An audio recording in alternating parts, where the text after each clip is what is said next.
സുഭദ്ര എന്താ ഇവിടെ? ഒന്ന് കാണാൻ.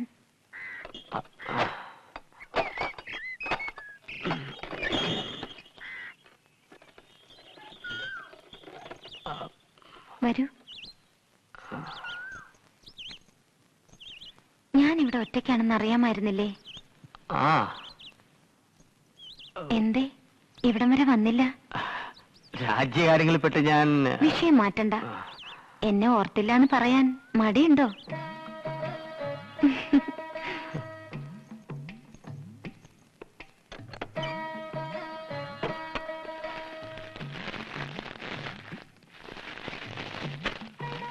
ഇത് കണ്ടോ?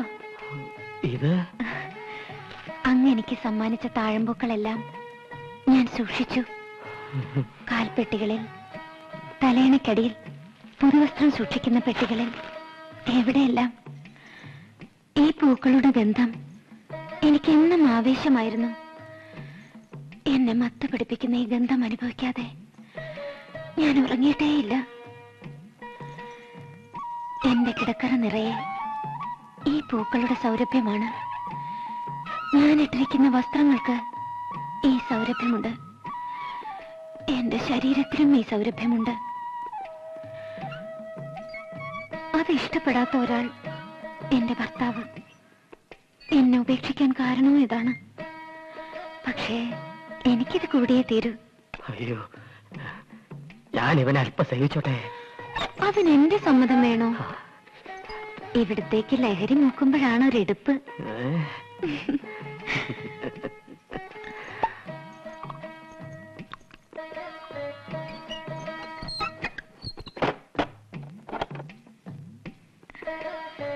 പണ്ടൊക്കെ അമ്മാവന്റെ വീട്ടിൽ വെച്ച് ഈ മുഖം ഒളിഞ്ഞിരുന്ന് ഞാൻ നോക്കിയിട്ടുണ്ട്.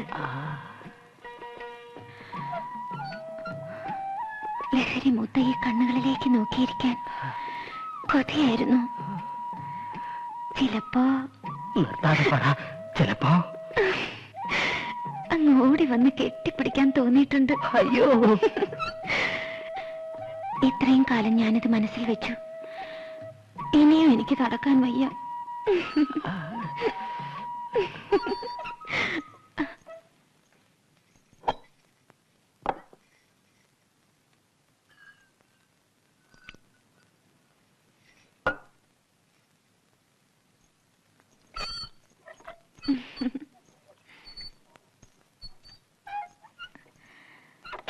ഞാനും ലേശം രുചിച്ചോട്ടെ? ആയിക്കോട്ടെ ആയിക്കോട്ടെ.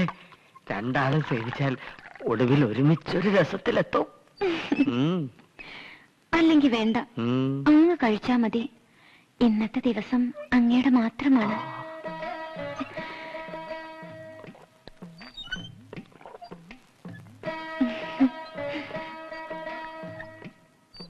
എട്ട് വീടരുടെ യോഗങ്ങൾ കൂടുമ്പോഴും കുടിച്ച് ലക്ക് കിട്ടാണോ പോയിരിക്കുന്നത്? ഇതുപോലെ ലക്ക് കേട്ടോ. ഞാനോ കുടിക്കും തോറും എനിക്ക് എന്റെ ബോധം ഇങ്ങനെ തെളിഞ്ഞു തെളിഞ്ഞു വരും, മഴവില്ല് പോലെ. അത് വെറുതെ. ഞാനൊന്ന് പരീക്ഷിക്കട്ടെ. ഇന്നത്തെ യോഗത്തിൽ എന്ത് തീരുമാനിച്ചു? വല്ല ഓർമ്മയുണ്ടോ? ഓർമ്മയുണ്ടോ? ഓർമ്മയേ ഉള്ളൂ. പക്ഷേ അല്ലെങ്കിൽ വേണ്ട. നിങ്ങളുടെ രഹസ്യങ്ങളൊക്കെ എന്നോട് എന്തിനു പറയണം? ഞാൻ അന്യല്ലേ. നമുക്ക് നമ്മൾ രഹസ്യങ്ങൾ വേണ്ട. സുഭദ്ര എന്റെ സ്വന്തമല്ലേ. എന്താ നീ അറിഞ്ഞ എട്ടുകൂടന്മാരുടെ തല ആകാശം ഒടിഞ്ഞു വീഴൂ? ഇത് നല്ല കൂത്ത്. വേണ്ട വേണ്ട, നിങ്ങളുടെ രാജകാര്യങ്ങളൊന്നും എനിക്ക് കേൾക്കണ്ട. എന്റെ സുഭദ്ര ഇത് കേൾക്കണം. എന്റെ സമാധാനത്തിന് വേണ്ടി കേൾക്കണം. മാർത്താണ്ഡോർമ്മ മാങ്കോയിക്കൽ വീട്ടിലെ പടിഞ്ഞാറെ അറയിൽ ഒളിച്ചിരിപ്പുണ്ട്. വീടിന്റെ പിന്നിൽ പുഴയുണ്ട്. അറയിൽ നിന്നും പുഴയിലേക്ക് ഒരു ഗുഹയിൽ നിർത്തിയിട്ടുണ്ട്. ഞങ്ങൾ വീടിന്റെ പൂ ആക്രമിക്കുമ്പോ അയാൾ ഗുഹയിലൂടെ പുഴയിലേക്ക് ഇറങ്ങി രക്ഷപ്പെടാൻ. അന്നേരം അവിടെയും ഞങ്ങൾ കാണും.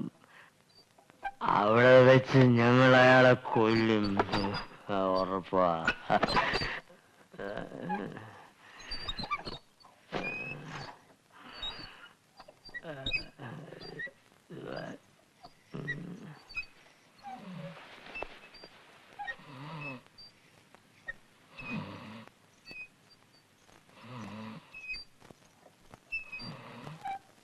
മാർത്താണ്ഡവർമ്മ മാങ്കോയ്ക്കന്റെ അറയിൽ ഒളിച്ചിരിക്കും.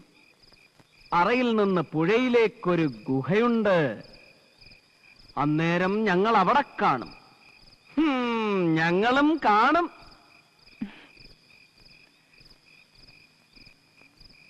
നീ ഇനിയും വാക്ക് പാലിച്ചില്ലല്ലോ.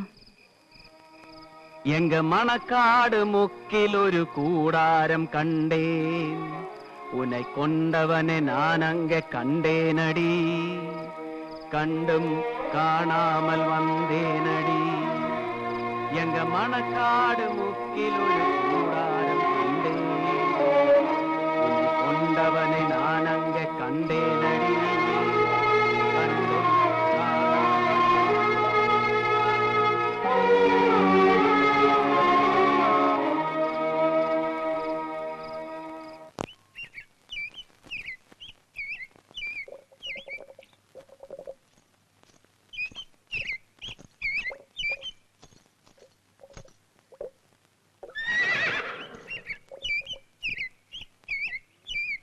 സ്വർണവും വെള്ളിയും എല്ലാം വിറ്റ് തീർന്നു.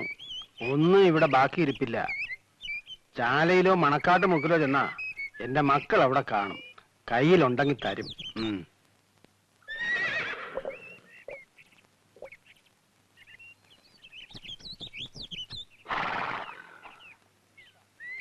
കണ്ടിട്ട് അസുഖമൊന്നും തോന്നുന്നില്ലല്ലോ. ഇനി അതാണെങ്കിലും ഫാത്തിമ അകത്തുണ്ട്. ദീനം എന്താന്ന് പറഞ്ഞാ മതി. പണം എന്റെ തരണമെന്ന് മാത്രം.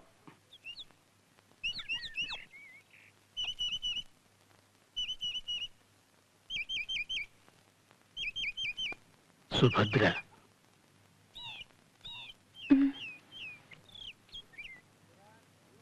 ബീറാൻ ഖാൻ,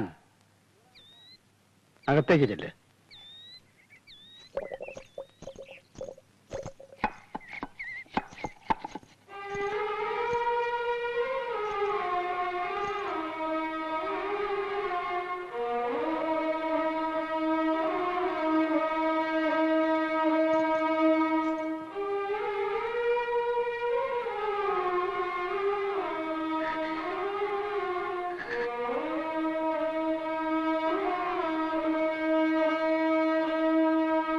എനിക്കറിയാം, എല്ലാം ഭ്രാന്തൻ എന്നോട് പറഞ്ഞു. എന്നെ സേനാപതിയാക്കിയ രാത്രി, ആ ശപിക്കപ്പെട്ട രാത്രി, എനിക്ക് ചതിക്കുഴി ഒരുക്കിയുടെ കൂട്ടത്തിൽ നീ ഉണ്ടെന്ന് വിശ്വസിച്ചു.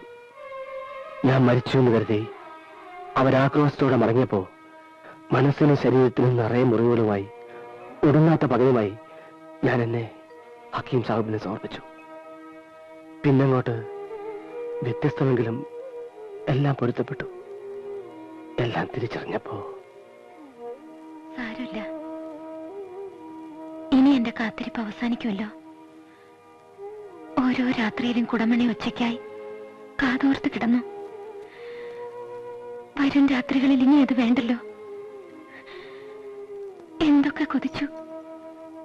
പേറ്റുന്നു പറയാൻ, പിറക്കുന്നത് പെൺകുഞ്ഞാവാൻ.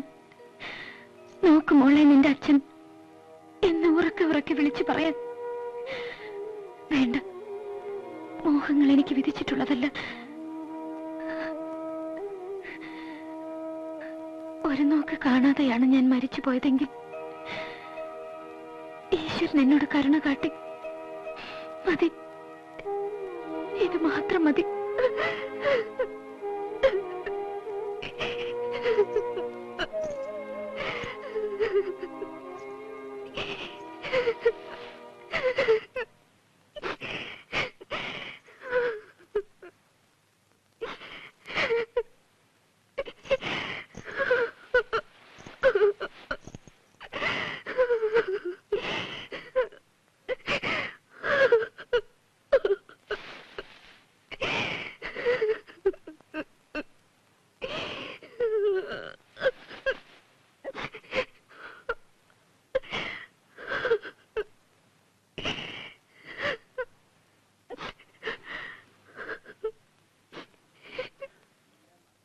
എന്റെ മകൾ ഇവിടെ തനിച്ചാകുമെന്നല്ലേ ഉള്ളൂ.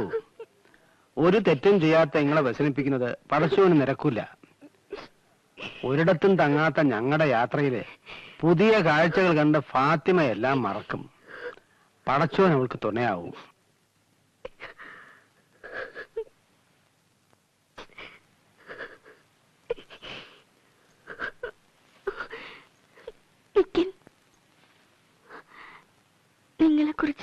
എപ്പോഴും പറയും കാണാൻ കഴിഞ്ഞത് സന്തോഷമുണ്ട്.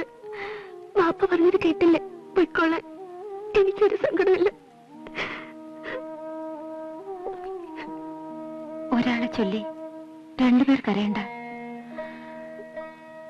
എന്റെ കണ്ണുനീർ എനിക്ക് ശീലമായി.